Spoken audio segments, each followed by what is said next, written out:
All right, so now that we know a whole bunch of ways to solve quadratics, we want to use them in the most efficient way possible. So it turns out that there are often better or best methods to use for any given problem.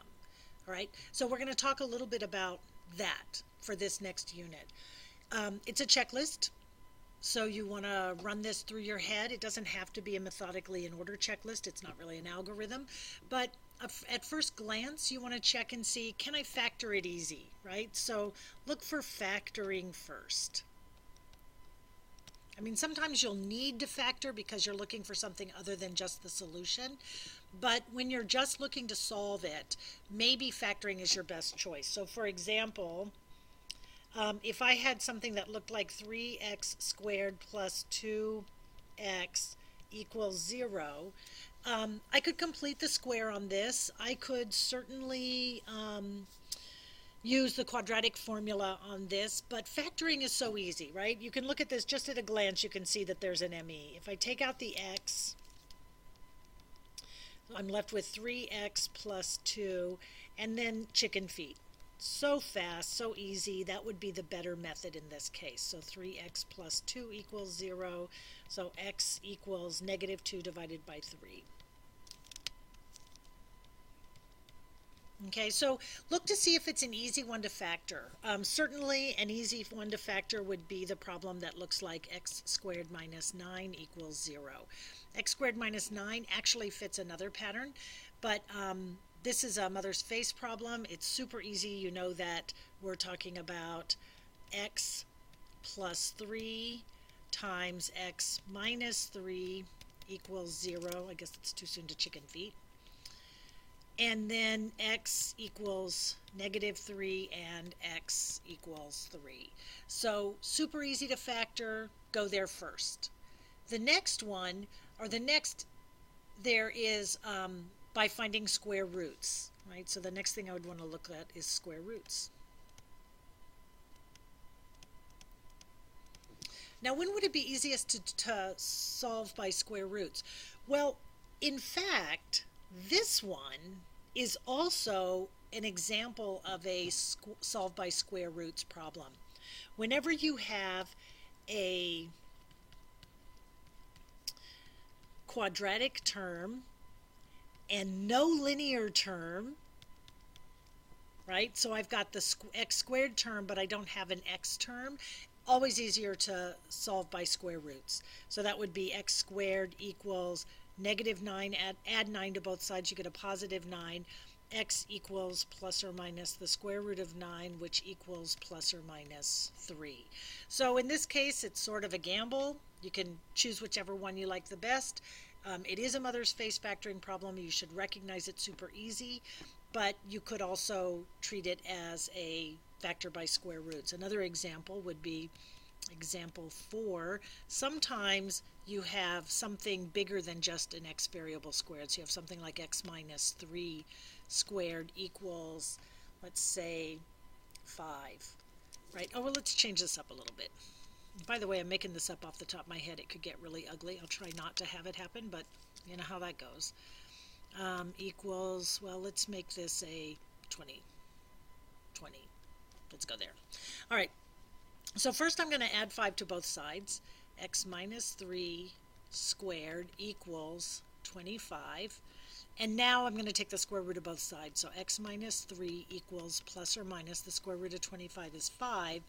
And so x equals plus or minus 5 plus 3. And then you can chicken feet to get the 2, the plus 5 plus 3, and then the minus 5 or negative 5 plus 3.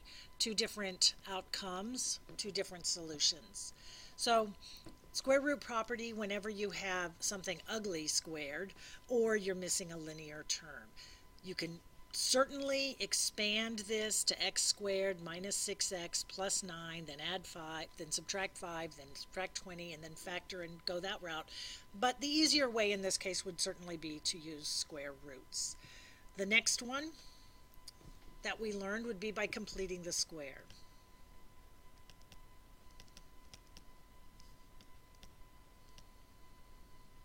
All right, so complete the square. Certainly you would just do a real quick b over 2a and see if it's going to get really ugly on you. So if I have, let's see, x squared plus 13x equals minus 7. All right, so you might do a real quick b over 2.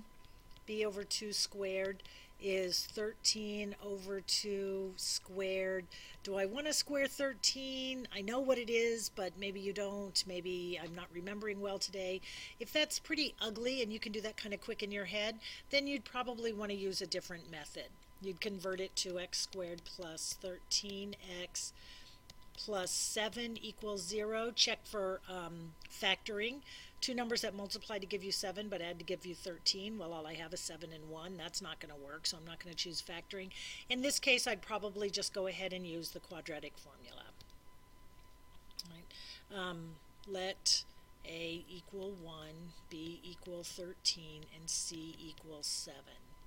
And then plug it into x equals minus 13 plus or minus the square root of 13 squared, look at that, I'm going to have to square 13 anyway, minus 4 times 7 times 13 over 2 times 1.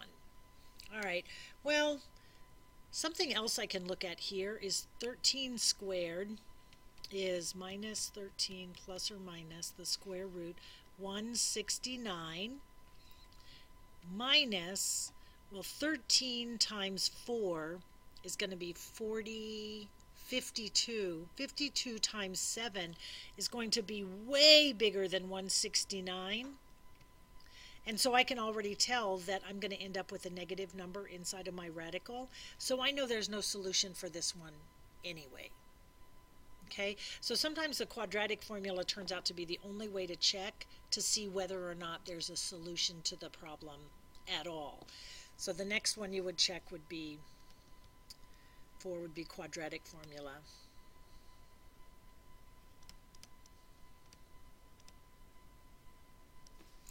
And then last but not least is the graphing method. Now, I personally have never understood how that could be, since we use all of these values to graph, how are you going to graph without the values? But you can certainly put this into a graphing calculator, and if your graph comes out looking like this, and you know that this is 4 and this is 6, then you can kind of approximate that the values are something a little bit less than 4 and a little bit bigger than 6. And sometimes all you need is to have an approximate idea. You don't have to have the exact solution. So graphing works. It's not the most commonly used just for that reason, but certainly it's a method. So let's do a couple of examples that I know will work out. All right. So example 1. What method would you use to solve 10x squared minus 7 equals 0? Quick glance, I wouldn't factor because they have no common factors, so that obviously isn't going to work. I could try using square roots, which I think might end up being the right answer, or the best choice, because I have x squared equals plus 7 divided by 10. So x equals plus or minus the square root of 7 over 10. And if I wanted an approximate value, I could just stick it in the calculator. All right, so let's look at another example. X squared plus 4x equals 0. I have a linear term, so I'm not going to use the square root method, but I can easily factor an x out. I get x plus 4 equals 0, so I get x equals 0 and x equals negative 4. So that was super duper fast. And last but not least, let's look at 5x squared plus 9x minus 4 equals 0. Well, I could certainly try to factor it, but 5 times negative 4 is negative 20. Two numbers that multiply to give you 9 but add to give you negative 20. That doesn't look like it's gonna, so you could tell right off the bat that even with these big ugly numbers, you're probably not going to want to factor it anyway. Square roots won't work because I have a linear term. I could try completing the square, but that's going to give me 9 over 2 squared. So that's a fraction, and then that's 81 over 4, which doesn't reduce. So I'm probably not going to want to do that. My best bet here is to quadratic formula. Just let A equal 5, B equal 9, and C equal -4.